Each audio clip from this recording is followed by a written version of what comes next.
चलो, तो ये बातें सबको क्लियर थी अभी तक कि जब आप ड्रॉर हैं और आपने गुड्स बेचे मिस्टर बी जैसे पर्सन को, तो आप एंट्री करेंगे B's account debit to sales. Rule is very simple, debit the receiver, B को डेबिट कर दिया, credit all incomes and gains, sales को आपने क्रेडिट कर दिया। यहां तक की कहानी में कोई समस्या?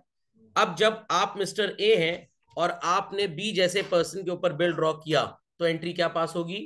Bill receivable account debit to B. अब ड्रॉर की बुक्स में चार राइट्स है। पहला राइट क्या होता था? Retaining of bill. क्या हम रिटेनिंग की कोई एंट्री करते थे? नॉट एट ऑल, रिटेनिंग की कोई एंट्री नहीं है। पैसा मिलने की एंट्री होती है, पैसा देने की एंट्री होती है, बट पैसा रखने की कोई एंट्री नहीं होती। क्या एंट्री पास करेंगे ड्यू डेट पे जब पैसा मिल जाएगा? Bank account debit to bill receivable. ये समझ में आ गया पहला राइट। दूसरा राइट हमने पढ़ा था, जब हम इस बिल को ड्रॉ करने के बाद बैंक से डिस्काउंट करा लेंगे। आज जो पढ़ना है वो इसी से काफी रिलेटेड है। डिस्काउंट करा लेंगे तो पहली दो एंट्री तो सेम होगी।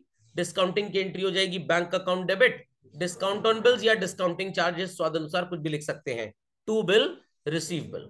जो बैंक पैसे हमारे काट लेगा, इट्स एन एक्सपेंस और लॉस फॉर अस, और बैंक को ये पैसा फ्यूचर में मिस्टर रॉय से मिल जाएगा, तो बैंक के लिए इनकम है। अभी पढ़ेंगे दूसरी पार्टीज की बुक्स भी, बट अभी सिर्फ हम ड्रॉर की बात कर रहे हैं।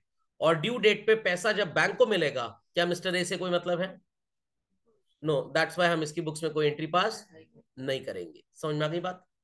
देर आफ्टर अगर हम बात करें अगली कंडीशन की कि हमने इस बिल को बैंक में भेज दिया कलेक्शन के लिए, तो first two entries remain same, B to sales, bill receivable to B. Bank में जब आपने भेजा तो बिल किसके पास चला गया? बैंक के पास, तो बैंक इज द रिसीवर, तो आपने बैंक को डेटर बनाया। Account is bill send to bank for collection, debit the receiver. क्या जा रहा है आपके पास से? Bill, credit what goes out. और ड्यू डेट पे जब बैंक आपको पैसा ला के देगा, आपके अकाउंट में जमा करा देगा, बैंक बैलेंस बढ़ जाएगा। Debit the increase in asset बोलिए या डेबिट द रिसीवर बोलिए, स्वाद अनुसार जो आपको अच्छा लगे। To bill send to bank for collection. अब इसको क्रेडिट क्यों किया? एकदम सिंपल है, जब बिल बैंक को दिया था तो बैंक रिसीवर था, आज बैंक पैसा लाके हमको दे रहा है तो बैंक गिवर हो गया। एक चीज आप और भी समझ सकते हैं अगर ऐसे समझने में अच्छा नहीं लग रहा, बैंक को आपने डेटर बनाया था जब बिल दिया, बैंक को आपने डेटर बनाया था जब बिल दिया। Debtor belongs to the category of asset और लाइबिलिटी। असेट इंक्रीज करता है तो मॉडर्न रूल क्या बोलता है? डेबिट करेंगे। और सो कॉल्ड जब आप बैंक से पैसा लेंगे तो बैंक की इंडेटनेस खत्म हो रही है, डेटर बनाया था तो डेबिट किया, खत्म करने के लिए क्या करेंगे? क्रेडिट। आप मॉडर्न रूल से भी समझ सकते हैं। The nature of account is artificial personal account, चाहे बैंक का हो चाहे सो कॉल्ड बिल रिसीवेबल का हो। बट कुछ टीचर्स ये भी बोलते हैं कि bill send to bank for collection is representative personal account. कोई भी हो कोई फर्क नहीं पड़ता, है तो पर्सनल की ही कैटेगरी का। अल्टीमेटली 3 दिन के अंदर ये अकाउंट खत्म हो जाता है। जब बैंक को बिल देते हैं तो वो डेटर बनता है, हमने डेबिट कर दिया बिल सेंड फॉर कलेक्शन, और जब पैसा मिला तो हमने उन्हें क्रेडिट कर दिया। इतनी कहानी समझ में आ गई? अगली और आखिरी कंडीशन है हमारे पास कि हमने किसी से गुड्स खरीदे थे, हम मतलब ड्रॉर, और हमको उसका पैसा देना है, तो पहली दो एंट्रीज तो सेम रहेंगी। फिर हमने बिल उस पर्सन को दे दिया, तो वो रिसीवर हुआ कि गिवर हुआ? रिसीवर को हम क्या करते हैं? Very good. और बिल रिसीवेबल को क्या कर देंगे? इतनी कहानी मेरी जुबानी समझ में आ गई? पक्का? कंफर्म? Clearly understood? अब ध्यान से बातों को आपको सुनना है, और क्वेश्चन का आंसर तो आसान है, बट मेरे को कुछ ऐसा जानना है जो जनरली बुक्स में आपको देर में लिखा हुआ मिलता है। ध्यान से सुनिएगा।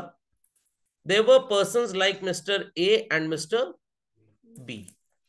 ए ने गुड्स बेचे तो he happens to be called as a seller, और बी ने खरीदे तो he is a buyer. Bill बनाएगा कौन by default?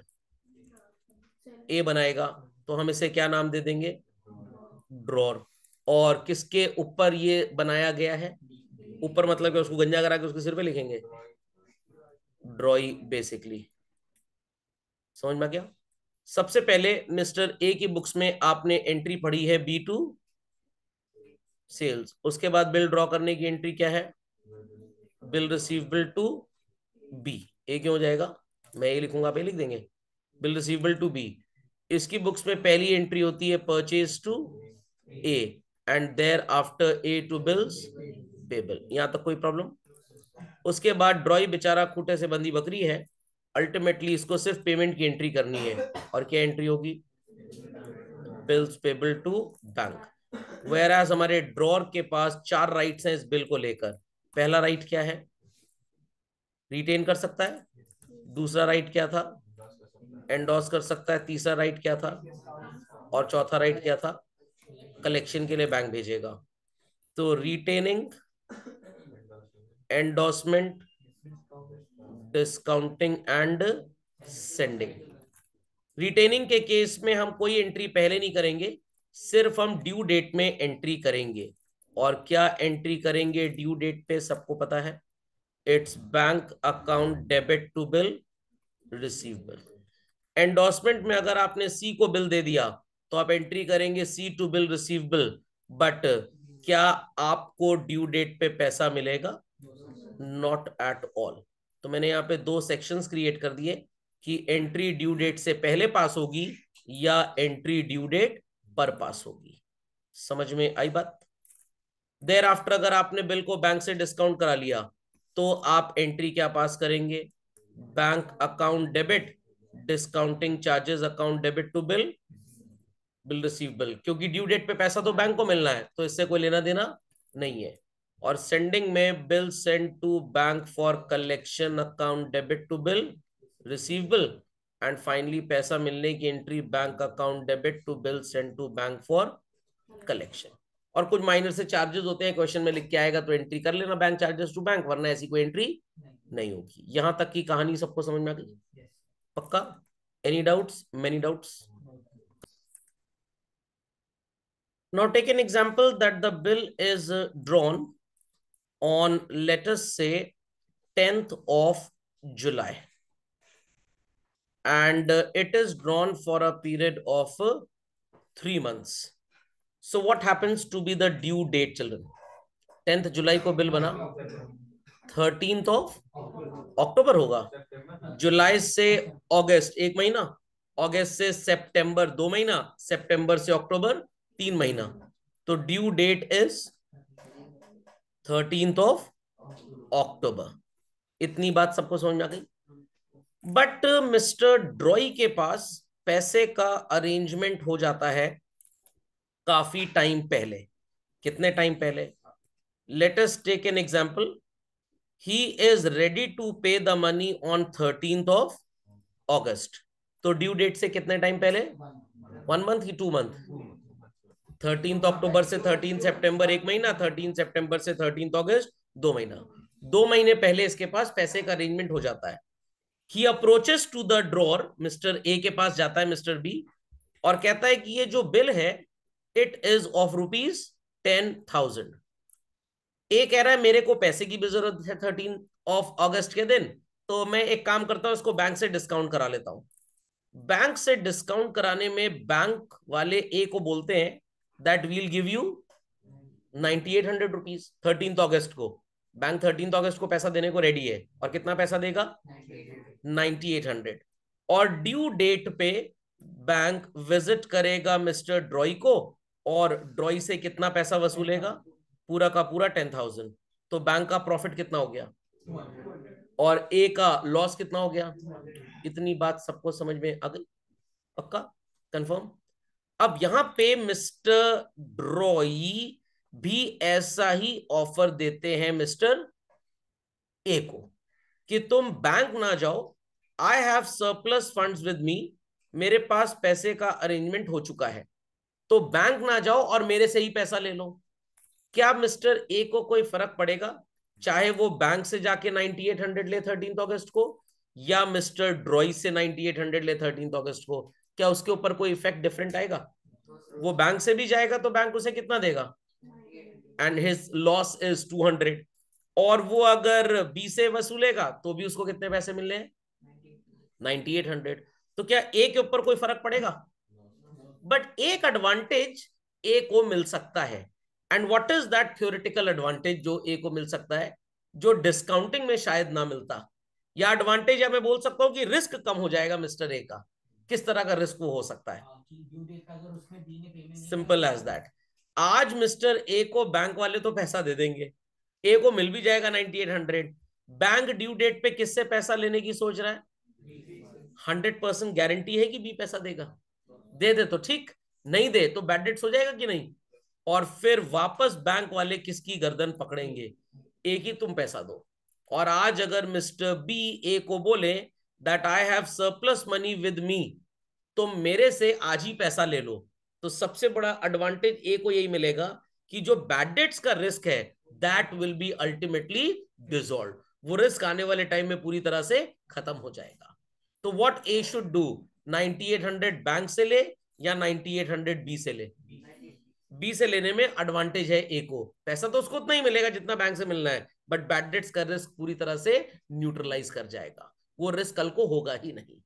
So this logic is called as retiring of bill under rebate।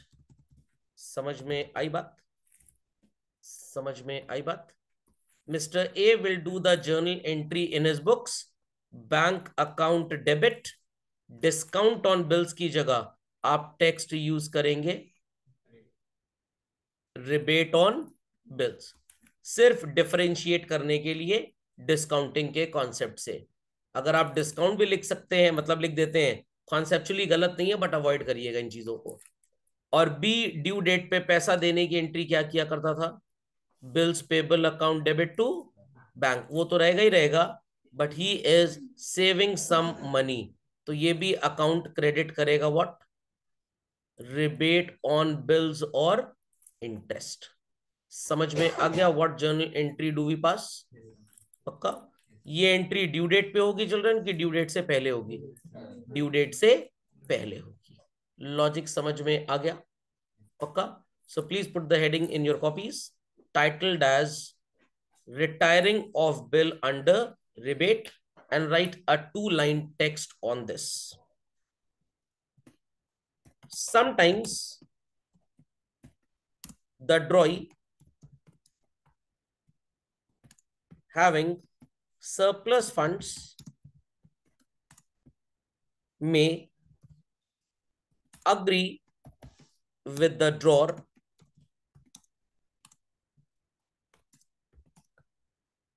to settle the amount of bill at a date prior the actual due date. Under such a condition,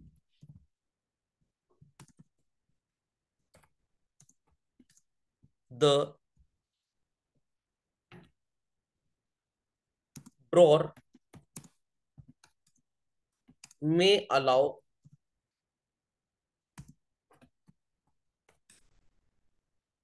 certain discount to him. Such payment of the bill prior to its due date shall be termed as retiring of bill under rebate.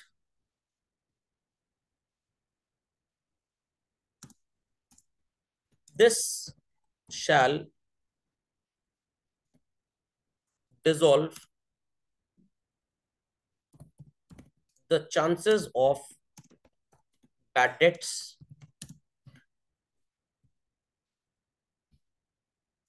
for future. People understood? सबको समझ में आ गया? And after this, people will prepare 2 columns. Left column में आप heading लिखेंगे books of seller oblique drawer within brackets A,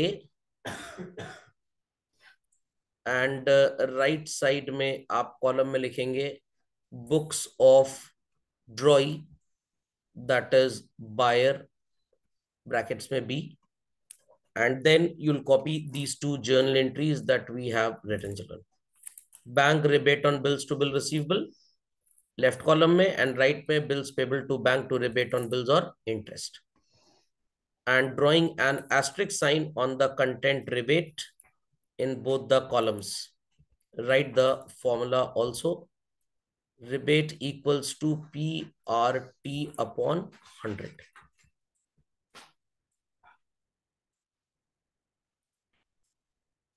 एकदम discounting की तरह ये कैलकुलेट होता है. Be quick to this. Let's do the question. तो आपको क्वेश्चन नजर आएगा. 12th January, Neha sold goods for rupees 20,000 to Muskan and drew upon her a bill of exchange payable after 2 months. 1 month before the maturity of the bill, मतलब due date से 1 महीने पहले, Muskan approached Neha to accept the payment against the bill at a rebate of 12%. Neha agreed to the request of Muskan and Muskan retired the bill under the agreed rate of rebate. Journalize the transaction in the books of Neha and Muskan. I hope so. First 2 entries सब लोग कर लेंगे. Journal का format बनाइए और first 2 entries that is cell purchase, drawing acceptance, इसको सब लोग पास करें फास्ट.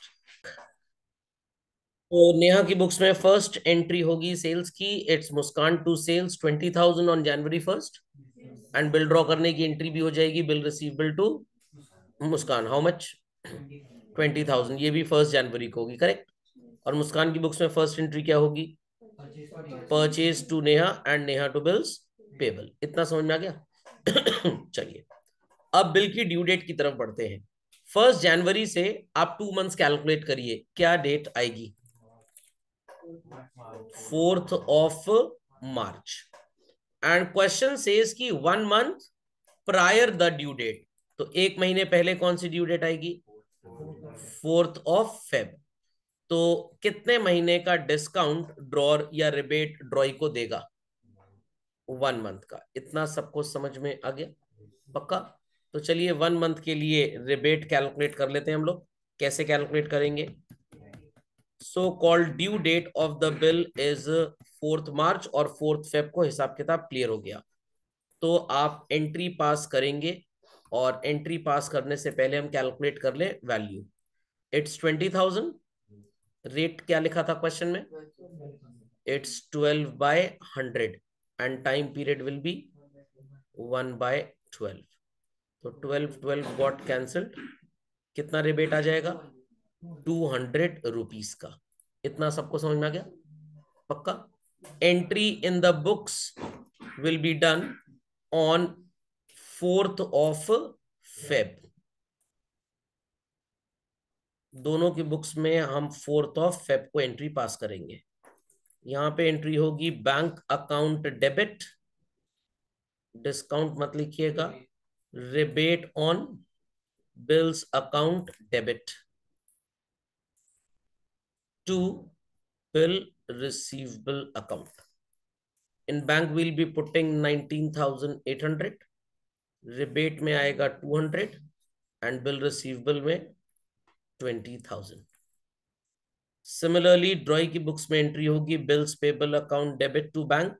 ये तो नॉर्मल एंट्री आप किया करते थे, but now there is some element of rebate as well. So you can write rebate on bills, even you can write interest. स्वाद अनुसार जो अच्छा लगे आप लिख सकते हैं. 19,800 बैंक में आ जाएगा और 200 रुपीज यहां पे आ जाएगा. समझ में आ गई बात? ये सब बातें तो तब हो रही थी कि जब ड्यू डेट पे या उससे पहले ड्रॉई पैसा दे दे. इज इट 100% गारंटी कि वो हमेशा पैसा दे ही देगा? अगर उसने पैसा नहीं दिया तो क्या होगा? जब वो पैसे देता है तो वी कॉल इट एज कि बिल ऑनर हो गया. नहीं देगा तो वील से कि बिल डिसऑनर हो गया. समझ में आ गई बात? ये कहानी बाद की है. तो पहले थोड़ा इस पे होमवर्क वगैरह हो जाए तब हम उसकी पढ़ाई स्टार्ट करेंगे. Be quick to this. Question number 13 may be visible to everybody. Let's do this, children. अब इसको मैं क्वेश्चन को सॉल्व करने का एक शॉर्टकट तरीका आपको सिखाता हूं. कॉपी के पेज को सेंटर फोल्ड कर लीजिए. लेफ्ट कॉलम में लिखिए books of A with in brackets drawer. कोई जर्नल के फॉर्मेट की जरूरत नहीं है. सेंटर फोल्ड करिए. books of B within brackets dry. So for the purpose of convenience, I'm reading the question for all. It says on 1st January A sell goods to B. तो A की books में 1st जनवरी को क्या journal entry करेंगे? A ने B को goods बेचे हैं तो A की बुक्स में क्या एंट्री होगी? B's account debit to sales. And what would be the amount? 10,000. B की बुक्स में क्या एंट्री होगी सेम 1st of January को? Its purchases or purchase account debit to A's account. Value would be how much? 10,000. Next. Now it says and draws a bill for 3 months. तो bill draw करने की entry ए की books में क्या होगी?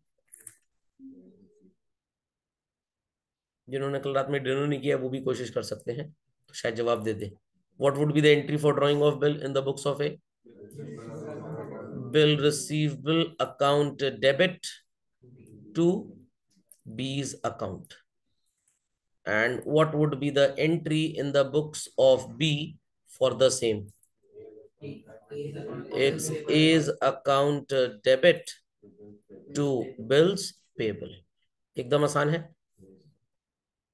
अब mister B के पास तो भाई एक ही जिम्मेदारी है, ऑब्लिगेशन टू पे, और ए के पास तो 4 राइट्स हैं. बट लेट्स सी यहाँ क्वेश्चन में क्या बोला जा रहा है आगे. Accordingly we'll do the entry. It says on 1st March B retires his acceptance under a rebate of 12% per annum. जरा बिल की ड्यू डेट चेक कर लेते हैं. 1st January से 3 months क्या डेट आएगी? 4th of April. और ये पेमेंट कब कर रहा है?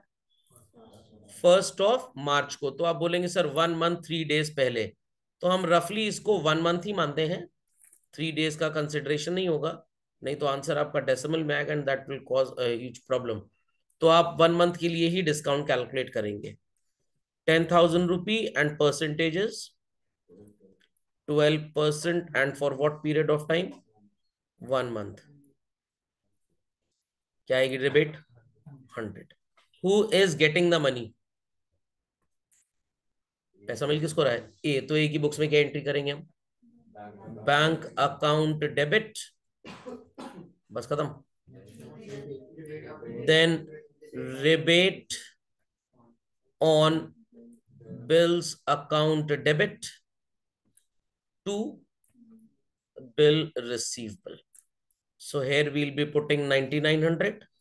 यहाँ पे 100 आएगा और यहाँ पे 10,000. ट्रॉय की बुक्स में नॉर्मली क्या एंट्री होती है had there been no rebate and all? Bills payable account debit to bank करते थे, पर इसी को थोड़ा सा च्यवनप्राश खिला दीजिए. To rebate on bills. In bill payable we'll debit 10,000, bank में 9900 एंड हेयर इट इज 100. समझ में आ गई सबको बात? Be quick, be quick. So children, next, do you see this question on the screen? Namit sold goods to Sumit on credit on January 1st and drew upon him a bill. मिल गया सबको? पक्का?